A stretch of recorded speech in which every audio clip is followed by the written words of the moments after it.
Hello, hello. Doing a bit of a weird one today. I'm gonna try this out and see how people like it and maybe upkeep it if so, maybe not. If not, I'm gonna try something I'm gonna call a top prospects list for MHA CCG. And the way this came about was I was sort of looking at some people doing tier lists, right? Because tier lists are cool and all of that. And something that struck me was that when you're doing a tier list, that basically most of the characters, almost all the characters you put on there, they're either going to be a character where you're putting there somewhere where they've proven that they're there, right?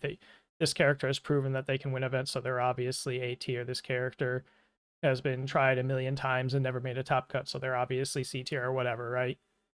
And there's sort of these known quantities, and then they're getting mixed in with these with characters that are not really known quantities, that have not really gotten all that much effort put into them yet. And for reasons, right? They're not necessarily as obviously good on their face or whatever, right? But still, at the end of the day, there's no like, there's no Jose Norona's version 20 of Kamui Woods going around for a lot of characters in the game, right? So I kind of wanted to split that off and just talk about those. And I noticed that as a baseball fan that this is sort of a similar idea as to what you see in Major League Baseball, where writers will make top prospect lists, because in baseball, if you're not familiar, there's the major leagues, which is where all the main primary league, where all the big league teams are, all the teams you see competing for the World Series and on TV and whatnot. And then each team has 4 or 5 what they call minor league teams underneath them. And these are mostly younger players that are still working on their skills, still trying to improve, and they're trying to make it to the major leagues, but they are not there yet. And because there's 30 teams times 4 or 5 minor league teams times 30 players or whatever per team, there's way too many that no baseball fan's going to know every minor league player. It's impossible. So what writers will do, they'll put out these top prospects lists as like, hey, these are some players you should be aware of that are coming up down the pipeline for your team or for your rivals' teams or just in general, just as a sort of way to isolate that list of players and make it manageable. And so I'm going to do the same thing here. It's not for the same reasons exactly, but it's kind of a fun way to frame it. I'm going to do a top 20 prospects list for the MHA CCG. And I'm approximately defining a prospect as a character that I haven't really seen enough of yet, which is obviously subjective. The list up here is the characters I'm not considering the characters I'm saying they're no longer prospects, either because they've already demonstrated that they can be really good, or they've gotten a lot of event registrations and we've sort of seen what they can do already, or something in that vein, right? Obviously it's subjective. There are some characters I left off of here that I could have put on and vice versa. So argue with that a little bit. Like there's a couple characters that were kind of good in early set 1 that we haven't seen since, that I didn't put on here, for instance, that are on this top 20 list. But yeah, you have to draw a line somewhere. So this is a list of 28 characters I'm saying are no longer prospects. And then I tried to rank the characters among the remainder of characters that I think, in time, maybe not immediately, but in time, over enough iteration, or maybe even just with another set or something, these characters would have a chance to be pretty good in some approximately ascending order. Naturally, the way these things go, I'd probably have a different list if I did it next week, and I'd have a different list if I did it a week after that, and so on. But kind of just a fun exercise, just an excuse to talk about some not super on the radar characters, So, without further ado, try not to talk too long about each character so that this doesn't take an eternity. But for number 20, and this is going to be Series 3 biased, of course, because that's the set that's had the least events for it, right? But it's not all Series 3. There's plenty from 1 and 2 as well. But our number 20 is Pixie Bob. I put Pixie Bob at number 20, and she's a little hard to figure with the current card pool when you look at the mix of ally attacks besides her own throw, obviously, and there's some stuff there, and you look at the list of stuff that can pay you off for sort of gradually building up a lot of momentum, and there's some stuff there, and you look at the stuff that can pay you off for always having 1 momentum, and there's some stuff there.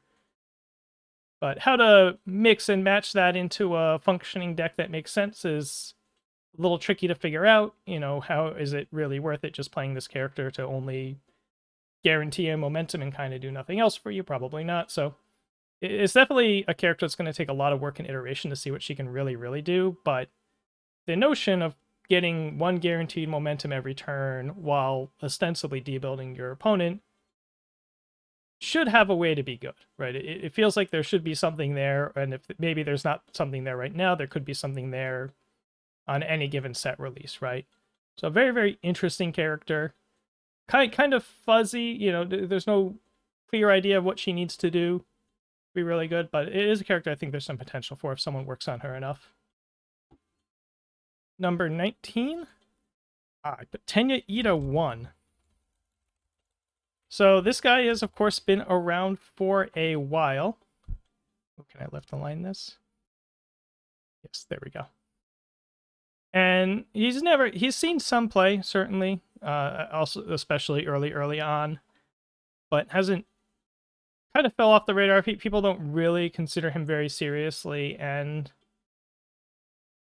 you know, he's always has that appeal of that response, that second response on him being able to turn off and enhance that, being able to, you know, first enhance before you do anything, irrefutable, your student of the art. Before you do anything, I'm going to end the enhance step. Before you do anything, I'm going to forcing surrender and take that foundation out of your card pool for staff strike or whatever, right? So he's always had that going for him, and his problem has always been, you know, this isn't really enough to keep yourself alive forever. Not that really any character can stay alive forever in this format right now. But on a 6 hand size, -3 speed, and your cute trick is you're still going to bleed some damage over time there. And he has to kill people before he dies. And that's kind of the struggle with him. But the more cards come out, you know, especially I've got like a Fire Fury list I'm poking at a little bit. But, you know, Order certainly has a bunch of ways to find damage output. You know, it might not be the traditional kicks package that you're looking at here, but if someone can figure out how to make his offense good enough, he could be a pretty real character. It's just a you know, a bunch of searching and hunting and trying different mixes and matches, and you know, probably finding some offensive foundations to include in things like that to make this work. At number 18, I put Backdraft. So this guy got a lot of flack initially for being a bit memey. You know, it's like, well, how good is the 5 speed 5 damage if you're clearing 3 cards from their card pool? It's only 2 speed 5 damage, right? Once per turn, 2 speed. Well, it's not once per turn, but it's probably once per turn. Getting 2 speed and 5 damage is still a lot, right? That is a big buff to land on an attack if, you know, when you're deep in a string and you're fairly certain they're not going to be able to block it, and so on and so forth, right? So that is a significant offensive ability, and shaving 1 speed, and sometimes with gotcha, or sometimes if they have a fire, you know, net 2 speed off of all of your opponent's move is a nice defensive ability.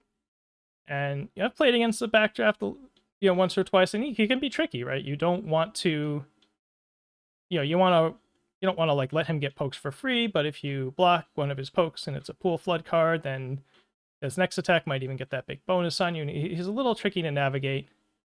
Kind of similar to Ida, where he's got nice enough defense. He probably also isn't going to live forever with it. And he has some offense, but he probably needs some figuring out. But he's got a little bit more trickiness with that poke game. And he at least has damage on the character, right? So there's a bit more of a path there for him to figure out an offense. But we haven't really seen that solved just yet. At number 17, we have Uabami. This is definitely a character that's only going to get better with time.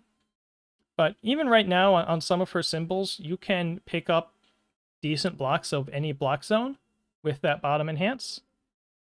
And, you know, there's some, you know, there are always going to be 3 damage attacks that are sort of fake 3 damage attacks, right? That are actually, you know, Texas Smash is actually 7 damage, and Blue Palm Strike is actually 6 damage, and so on, right? So kind of a nifty, you know, pseudo 7-hander, pseudo 725 with some card selection on her. Only the slightest bit of stats, but we've seen some Uabami decks around and about. There might have been one in the top 8 of Oceania, if memory serves. So there's possibly maybe something there, and I'm looking forward to see people keep working on her. Number 16, Tenya Ida 2. I will say right now I did not put Ida 3 on this list, but we do have Ida 2. So this is a character that I've played a little bit, of course. He's in that interesting pool. If you're in the market to put a lot of value on being able to main deck Blood Curdle, he is a very good character for that, because you get to just filter it away if it's not very good.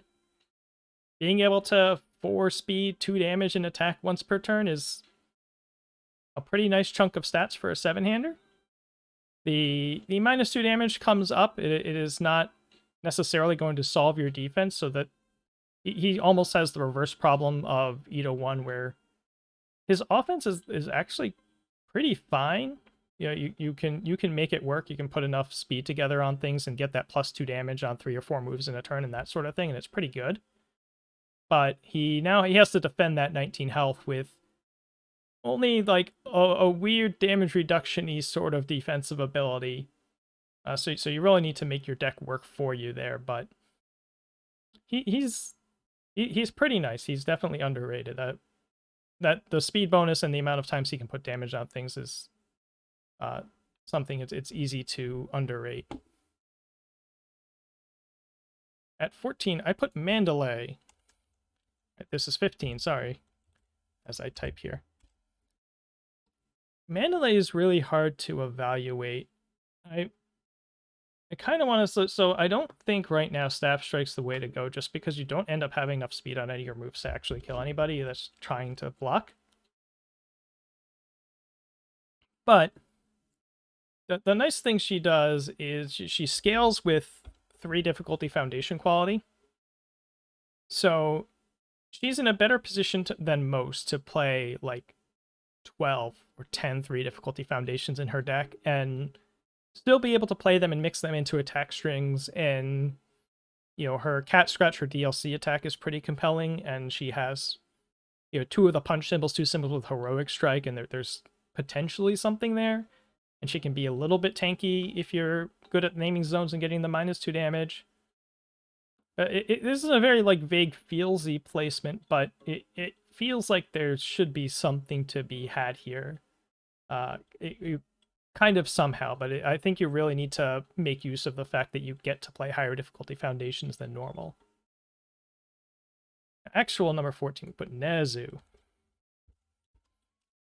You know, Nezu's sort of potential is kind of obvious in the sense that, yeah, going into your discard pile and being able to, you know, selectively fix your block zones on command and find, you know, the right attack that you need. You know, does 1.3 million volts kill them here? Okay, cool, let me go get it, right? That sort of thing. If you're Chaos, you get to always have Cheerful Uppercut if that's what you want to be doing.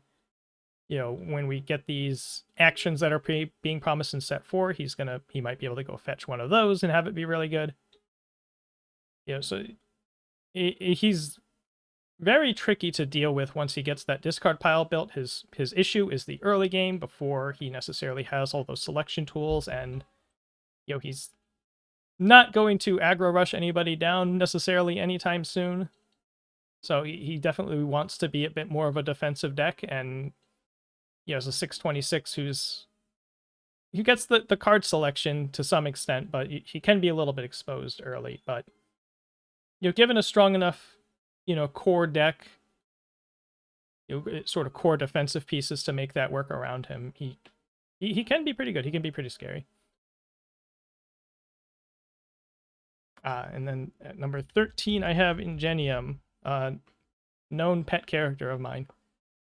You know, so one of the things about Ingenium, so one of the characters on the Not a Prospect list was Fourth Kind.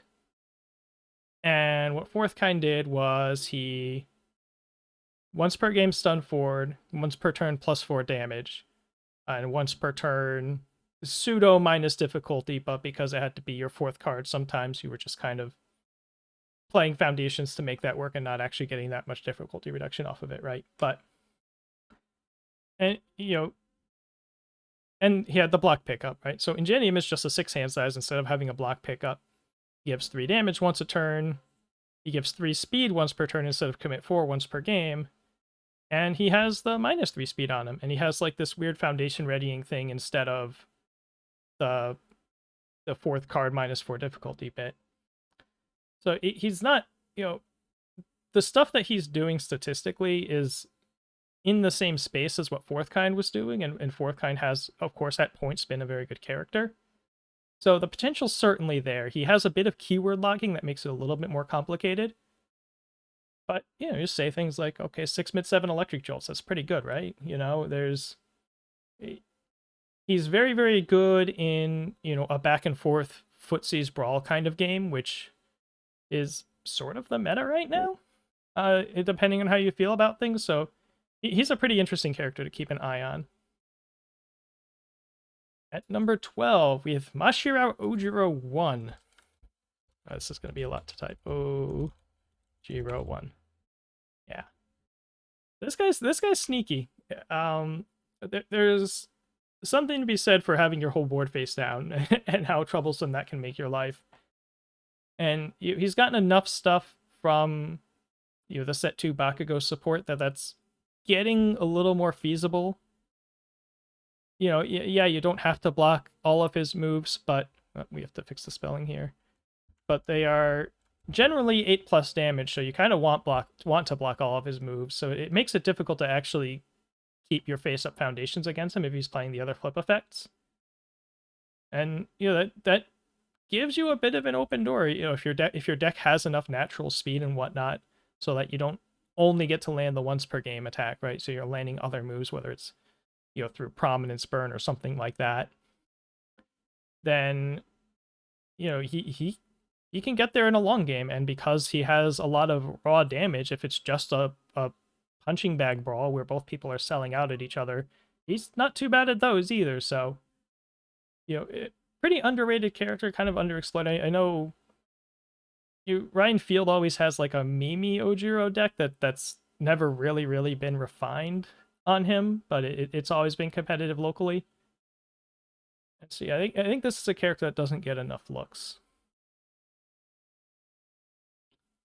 At 11, Fuji Coda. So yeah, this is a newer character. We did see some Codas registered at Nationals that weren't quite able to get there. He has since gotten Pixie Bob's cards to help him out a little bit. Hard to know where that's going to end up in terms of playability wise, but the selling point is the same, right? You get to play 2 or 3 attacks and then draw 2 or 3 cards and just sort of be a big hand size, sort of extended poke game deck with you play whatever. I think he's chaos only right now. You play nice chaos defensive cards, and you sooner or later you're going to get the big turn where you get to play 6 or 7 or 8 attacks or something, and you're going to kill anything, right? I believe part of his issue so far has been that whole 6 or 7 attacks kills anything has not always been true. He's dealing with base damage a lot. Aside from you can pay the momentum to command Pigeon Flock, you can figure out a way to make the triggers on Dark Shadow Ruin perhaps. But it is also all very high and very predictable in terms of his zones. So he has some complications, but that core ability to just play a gigantic string in a long game is very hard to ignore, right? That's always going to have the potential to be really good. At number 10, we have Yuga Aoyama 1. So we were actually talking a little bit about this guy the other day in one of the Discords. That E-commit minus difficulty gets better and better over time as we get more high difficulty attacks that are worth making much easier to play.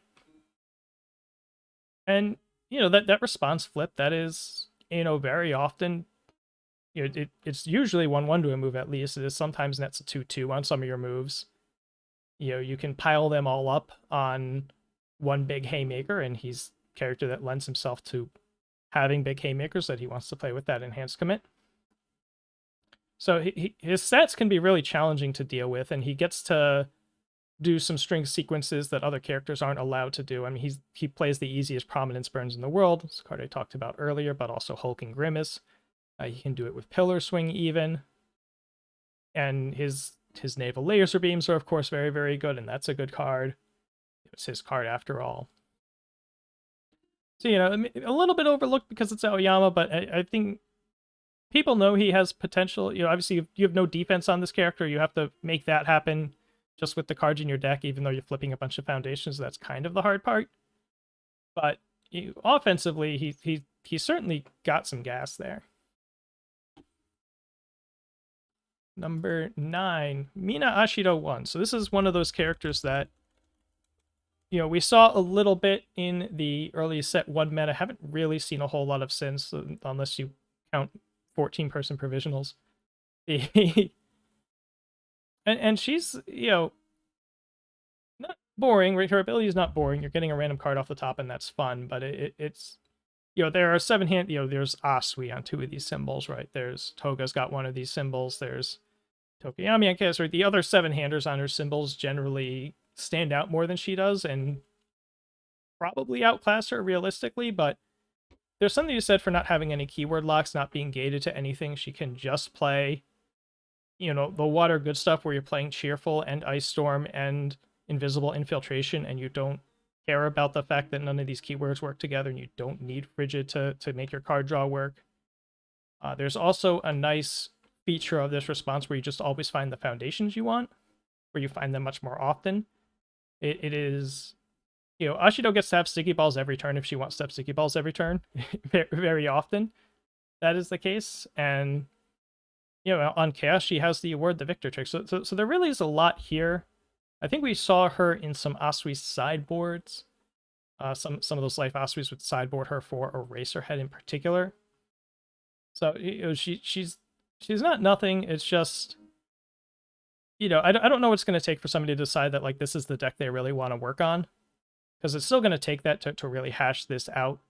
But I think people are probably going to gravitate towards other options on these symbols until someone, decides that the freedom of the keywords or whatnot is value enough to be worth working on this character. Number 8. Speaking of Invisible Infiltration, put Toru Hagakure 2. This character got a lot of excitement when the set 3 first released, and a lot of people talking about how she was blowing up their locals and whatnot, and then kind of nobody played her at Nationals. Almost nobody. So a bit of a weird dynamic. Hard to know what to make of that. Certainly, being able to force your opponent to replay a move is good. It can slow them down. It can buy some time. You have the scaling speed pump. And the missing piece, of course, is damage. She has to find the attack lineup that has enough damage on it. I know a lot of people look to punches with Texas Smash, and then if you don't draw Texas Smash, do you still have enough damage? So that's kind of going to be her concern. But if someone can find out the right mix, the potential that people were really worried about when she was first previewed is all still there, right?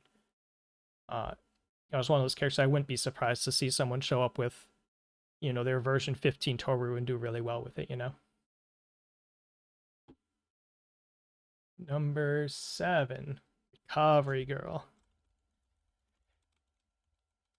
So she's been out for a little while now. She's not destroying the game that way some people thought she was going to destroy the game, but she's not a joke either. She's a little weird. You kind of, the traditional thing would be to say, just don't attack them early, build up a really big string and then go after them. And that's kind of true with her. That's sort of some counterplay you can do, but you can also swing into her early if her discard pile doesn't have that great of a selection yet. She just gains that 2 every turn. She has and she's gonna sort of slowly throw you to death, right? She does get to just play a throw every turn. And that is more of a thing than people maybe realize, right? Especially if you're a 7-hander. So she puts you on this clock, and she's going to be doing a bunch of defensive tricks and sort of asking the question of whether or not your deck can get up and over this. And, we've seen a number of decks not really be able to. It's a bit of a gatekeeper, but it's possible that someone finds a mix that's good enough generally, maybe is fast enough offensively, right? If she does get, behind and too low in health to realistically be able to defend herself, even with her tricks anymore, right? That sort of thing. to have enough of a chance to make something happen to be, a more realistic tournament deck. Next, number 6, Snipe. This is another like borderline. Like we have seen this played a little bit, especially Jacob Masur sort of bubbled out a couple times with it.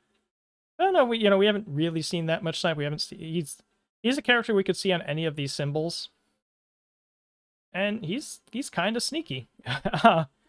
It doesn't look like much. You get the 1 health on the block. You get 2 health sometimes when you flip something, and you ready 1 foundation. Just a bunch of small effects, but for a 7-hander on some pretty good symbols, that can be all you need. Is just, depending on your attack lineup, to be able to play a character that just says, I'm just gonna get 4 to 8 burn damage added on top over the course of the game, can be the difference between an attack lineup that can kill 7-handers but can't really kill 6s to an attack lineup that can, actually handle everything that it needs to handle.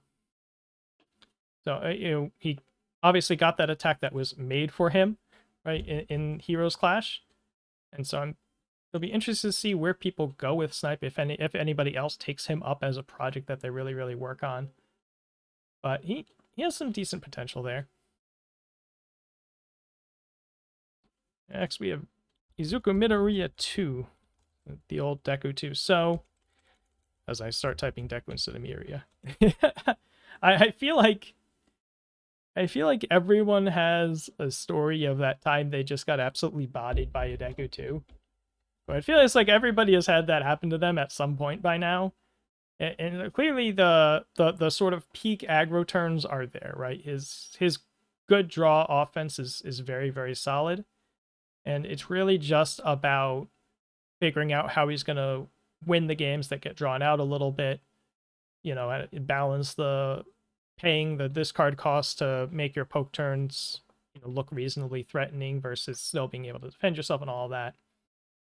So we haven't, we've seen it. I'm sure he's been played some at events. I don't think I've ever seen him show up in big numbers yet. I'm sure he's at plenty of locals and whatnot. So I haven't really seen anyone really, really, take this on and try to figure out the really, really optimal Deku 2 and see what they can make out of it. But he's certainly there's certainly a lot there, right? That's a lot of stats to be able to put on all of your attacks, and the extra foundation builds can help in those other games. It's just figuring out the last pieces of that puzzle. At number 4, we have Tiger. So Tiger's just, I don't really know what to make of this character. But I've got him up here. Flipping your opponent's speed and damage once per turn is a very uniquely powerful effect that can really rain on some decks parades pretty badly. And just on the back of that, he has the chance to be pretty good. The card draw on hit and the little make your attacks into make your 2 mid 6s into 6 mid 2 pokes that maybe don't deal a ton of damage, but they draw you a card, and now you have momentum, and you're making something out of that. Very sort of a weird angle, odd-shaped character that, I don't know how good the best version of Tiger is, but I feel like there's a pretty wide range of how good he could or couldn't be. Sort of a high ceiling, low floor kind of character here. So I've got him up at number 4. At number 3, we have Death Arms. So right now, we are in a situation where there's a lot of major offensive foundations getting used, right? We have Student of the Art, we have One with Nature, we have foundations that are getting used for card draw, Excited for Blood, things like that. And Death Arms just being able to pick your 2 best ones and turn them off. Not only do you have 2 committed foundations, but your big bomb piece is gone. It's very, very good defensively. The issue, of course, is, making sure he can kill people. You're not locked to playing 5 diffs only or higher, but if you're playing a 4 diff, it better really, really be worth it. And you're trying to solve this puzzle where you're trying to you need to be able to, if you want to kill them with long strings, they need to be able to pass long strings of 5 diffs. And if you want to kill them by poking them down, then you need to be playing some throws or something, or some cards that are otherwise good pokes, right? So it's a bit of a tricky thing to put together, but the destroy commit 2 is so potent and so uniquely potent, and the 5 diff attacks tend to have nice stats on them, so it feels like there should be some way to make this work. But it may or may not need another set, we'll see. At number 2, I put Shoto Todoroki 1. So this is another character that we saw a little bit very early on, and haven't really seen since. The early versions were very slow, grindy water throw decks, basically. And I don't necessarily know that that's what the shape he takes now, but he's getting, more and more interesting over time. We are getting to a spot where, maybe we're not packing nullifying all of our decks just yet, but a lot of these decks have some key enhances, whether it be, Ojiro has the destined activations, double jump activations. She has the, of course, home run comet's powerful. Might also have momos that want to kill you with the home run comet powerful. Ojiro, of course, has student of the art. Tokuyami can negate a summon Dark Shadow to some effect. And so there's a bunch of worthwhile things to negate that can really help you. And he's got some pretty good defensive symbols on him. And he just needs to figure out how to land those range attacks, right? Are we running Giant Ice Wall? Like, what are we doing to make this work? But very, very compelling character right now, I think. And this is one I would not be surprised to see show up at the HLC at all. And then number 1, I put Endeavor 2. I think this character is being slept on a lot. The once per turn, -4 speed on Earth and Evil is a big deal to me. And, I know it's boring. He's just a stats guy. He's just kind of putting stats and taking stats away. And it's not the most exciting thing in the world, but, Evil maybe has too many other problems for this to matter, but Earth is very, very, very happy to see this. I think he could be the character that sort of inherits the standard pile of Earth cards that Kirishima 2 was running. For those people that aren't interested in playing Ojiro, they might put Endeavor 2 on their old Kirishima decks and start running that. Or, we've seen, Garrett Brett was playing him off of Fire at Nationals, for instance, and there's some stuff there. Just a interesting all-around character. Kind of boring, but I think being able to once per turn minus speed and every attack plus stats is a combination we don't have, the speed, or we have characters that give speed or damage or both to everything. We have characters that can once per turn stats while once per turn minus speeding, but we don't have the character that can get that big speed reduction and also boost all of their moves. So it's a very, very balanced for these back and forth games we're having right now. The like, you're trying to defend yourself long enough to kill them with your potent offense because you can't live forever, but they can defend themselves a bit too. And those sorts of games that we're having, he seems like an interesting fit. So he's a character I see a bunch of potential in. And that'll wraps it up for this top 20 list. So, let me know your thoughts. Let me know if you thought this was interesting. Obviously, in the comments, feel free to lob all of your gripes and disagreements. That's always fun. The, other characters you think that got snubbed. I guess you could argue about putting things on the not a prospect list versus prospects, but that's like obviously subjective. But yeah, who do you think is way too high in here, way too low? Who was left off that should have been on here? And just let me know what you think. Let me know if you thought this was fun. You think I should do, another one like every so many months, that sort of thing. Yeah. Hope you enjoyed. I'll see you in the next video. Take care.